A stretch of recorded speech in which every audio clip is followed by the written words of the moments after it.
Est-ce que ça vous dit d'avoir une bonne hygiène de vie, où on supprime le grignotage, où on a une bonne vitalité, on mange en conscience, on mange équilibré, on a beaucoup plus d'attention? Eh bien, ça, c'est possible grâce au jeûne. Le jeûne, c'est vraiment la technique numéro un utilisée en naturopathie parce qu'elle a énormément d'avantages. Déjà, au niveau de l'harmonie du corps, du mental et de l'esprit, par rapport au corps, elle va permettre de gagner en vitalité, en énergie et en tonus. Elle va améliorer le sommeil. Elle va permettre aussi au corps de s'alléger. Elle va lui permettre comment dire, de la purifier en fait au niveau des toxines. Elle va permettre aussi de reposer le système digestif. Donc ça c'est énormément d'avantages. Ça va permettre aussi d'améliorer la qualité du sommeil. Ça va brûler les graisses, mais sous certaines conditions. Je mets une petite astérisque. Et ça va permettre aussi de jouer sur l'immunité et sur le renouvellement cellulaire.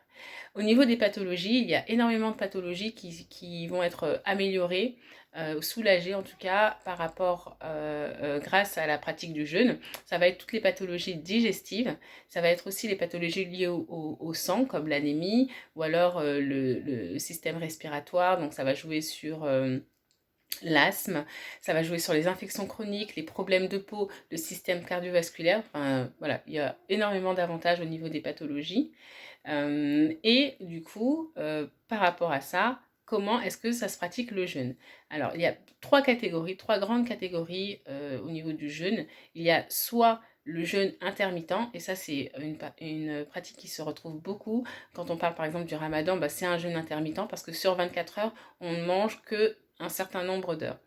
Il y a aussi le jeûne complet, donc c'est sur une période de 24 heures, il y a zéro prise d'aliments. Par contre, soit il est sec, et dans ce cas-là, on n'ingère rien du tout, ou soit il est hydrique, et dans ce cas-là, on peut prendre de l'eau. La troisième catégorie, ça va être la monodiète. Dans la monodiète, c'est la prise d'un seul aliment, sur 24 heures, bien sûr, mais un seul type d'aliment. On va avoir certains effets en fait du jeûne, pas tous les effets, mais en tout cas on s'en rapproche. Ça c'est pour les personnes qui ont peur de jeûner, parce que effectivement, vous peut-être que vous avez cette peur et que vous ne croyez pas capable de pouvoir jeûner, mais déjà il faut savoir que le corps, il est fait en fait pour alterner les périodes de prise d'aliments et les périodes d'abstinence. Donc ça fait partie de notre physiologie, c'est fait pour ça, et c'est pour ça que les religions ont toujours prévu une période de jeûne dans l'année, au moins une période où on se prive d'aliments. Et aussi, il faut savoir que, en fait, vous ne le savez peut-être pas, mais vous jeûnez tous les jours. Parce que quand vous dormez, en fait, eh ben, vous prenez pas d'aliments. Et c'est pour ça qu'au petit matin ou dans la journée, on parle de petit déjeuner ou de déjeuner le midi. Et en anglais, ils utilisent même le terme breakfast pour casser, en fait, le jeûne. Donc ça, c'est quelque chose qui est possible en fait d'expérimenter aussi la journée. Si si vous n'avez jamais essayé, vous pouvez le faire. Par contre, attention, il faut toujours demander l'avis d'un professionnel parce qu'il y a des choses en fait à prendre en compte. Avant déjà, il y a de la préparation à faire. Et pendant le jeûne, il y a des indicateurs à surveiller, notamment le fait d'avoir trop froid ou le fait d'avoir des peurs particulières ou d'avoir des malaises parce que le corps doit continuer à pouvoir fonctionner normalement.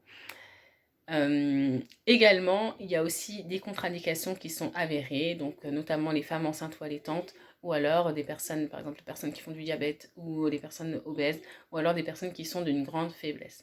Voilà, voilà. N'hésitez pas à me donner votre retour, si c'est quelque chose que vous avez déjà fait, et si vous ne l'avez jamais fait, ça peut être l'occasion de tester, pourquoi pas, et je serai ravie de pouvoir avoir vos retours. N'hésitez pas à liker, partager, commenter cette publication, et je serai ravie de pouvoir vous répondre. À très bientôt.